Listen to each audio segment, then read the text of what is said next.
Hey everybody, this is Justin Ackerman with the Millennial-Review. Welcome to our channel and our first YouTube video. Before we jump in, please subscribe to our channel. You don't want to miss anything else we create, and on top of that, this is the first of many videos. So subscribe, like, and share, do all that good stuff because we make good content. Our podcast, which you can find wherever you find podcasts, and hopefully a lot of YouTube videos to come. This YouTube video is something that's been bouncing around my mind since the Walmart shooting in El Paso, Texas, and it's the connection between Fox News and white supremacists. Fox News obviously contributes to white supremacy, as in the structural and systemic factors that lead to violence against minority communities and people of color, and just in general sort of structure society in a way that if you are black or brown in the United States, it's a lot harder for you out there. And part of that is because you are targeted by people like the El Paso shooter, and people like the El Paso shooter get their worldview from somewhere, and increasingly it's coming from Fox News and the President of the United States,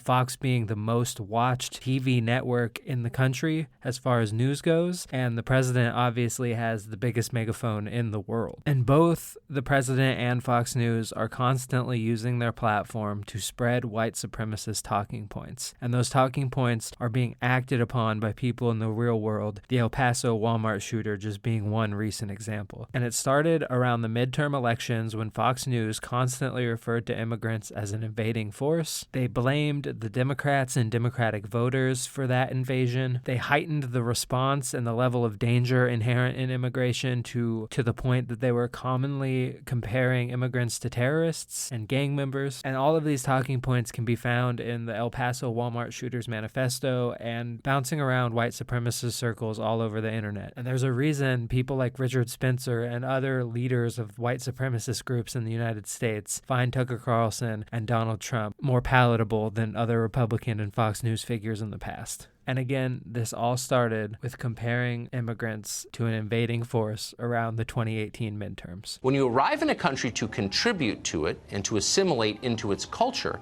you don't wave the flag of a foreign nation. That's when you do in triumph when you invade a country. Listen, what we're seeing now with this migrant caravan, it's not a caravan, it's an invasion. We have every right to be able to protect our border. National emergency it is. And if you look at the border and you look at the hundreds of thousands of people that are invading, or at least trying to invade our country, the invasion rhetoric almost speaks for itself. I mean, what do you do to an invading force? But Fox News and company take it a step further, and they deliberately blame the Democrats and Democratic voters for allowing immigrants to come in for political purposes. And this harkens to a deep-seated white supremacist conspiracy theory called the Great Replacement, which posits that immigrants are going to replace the white population in the United States, and so a lot of them feel they have to create an ethno-state to respond. And this sort of rhetoric is being echoed by Fox News when they blame Democrats for the coming invasion of immigrants. And they deliberately and directly blame Democrats whenever they get a chance. Because although the Democrats believe that somehow this is going to help them with their emotional pleas, there are so many Americans out there that are seeing this, that they feel like this is an invasion, they feel like this is a slap in the face to the United States and our rule of law, and they're going to come out and they're going to vote against it because even in California,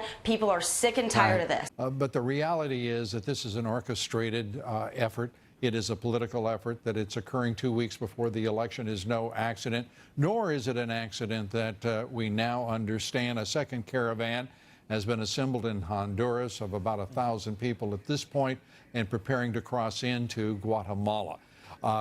It is, at what point do we simply just say, please take our country? It is open to the world. Stories suddenly began to pop up that Pelosi and Schumer and company were concerned that Latino voters weren't sufficiently enthusiastic in the midterms, which of course could doom Democrat chances to take the House.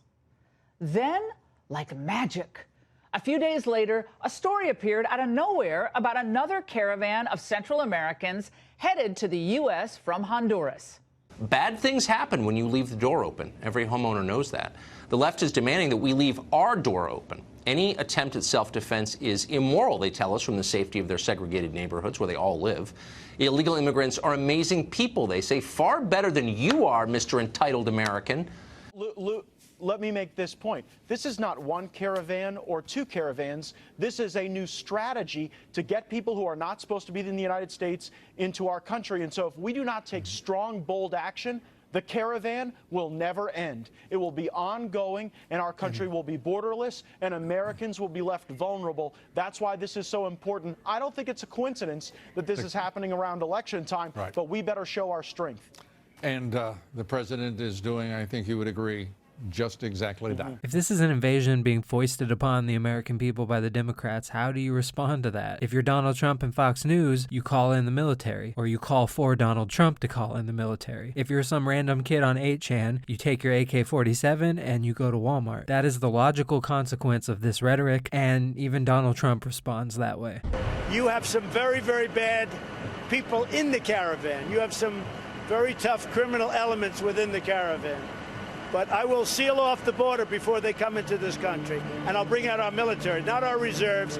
I'll bring out our military. And again, the President of the United States is contemplating military action against an invasion of immigrants. If you're just a random person on 8chan, you might plan your own military action. And that's exactly what the El Paso Walmart shooter did. Almost word for word, the key points of his manifesto come from Fox News. They come from the president. And these talking points that Fox News is spouting come from white supremacists to begin with. The shooter said in his manifesto specifically that this was in response to a Hispanic invasion, and more specifically than that, a replacement brought on by a Hispanic invasion, and he alluded to what he sees as the mass immigration into Europe that was destroying, in his mind, European culture, and the same will happen in the United States. This echoes white supremacists, and it comes straight from the Christland mosque shooter's manifesto as well. But it's also echoed by the president's tweets himself and Fox News figures and what they tweet. On multiple occasions, Trump tweeted about stopping the invasion. He went as far as saying the United States was ill-prepared to stop the invasion. Tucker Carlson straight up said that immigrants to California are meant to replace the middle class, like the middle class isn't coded language there. And Trump alludes to the carnage in Europe all the time, but specifically he's tweeted about what's happening in Europe and alluded to the replacement of white Europeans by immigrants. This is a common Trump talking point, and he's tweeted it on numerous occasions. Much like Fox News and the president, the shooter went on to write about how the Democratic Party is responsible for this invasion, and also speculates how Texas is a main piece of their strategy because it will become a Democratic stronghold given the Hispanic population. He also talks about how the Democrats want to use open borders to fulfill this goal, even though no Democrat in the country wants open borders, unfortunately. And again, these are all things that you can see on Trump's Twitter account, from the Democrat Party to open borders, and conservative media loves to bash Democrats for pandering to Hispanic voters, all of which makes an appearance in the shooter's manifesto. Taken all together, it's pretty clear that the Walmart shooter just grabbed a ready-made narrative from Fox News. But he's not the only one. It's not just random white supremacists on 8chan who find Fox News and the president particularly compelling. It's also the leaders of these movements. It's the leaders of the alt-right. It's Richard Spencer, it's David Duke. Listen to this Vox clip. These people like Trump for a reason, and these people like Tucker Carlson and Fox News for a reason, and it's because they all speak the same language. Someone else who really likes Tucker Carlson. In replace of O'Reilly, we get Tucker,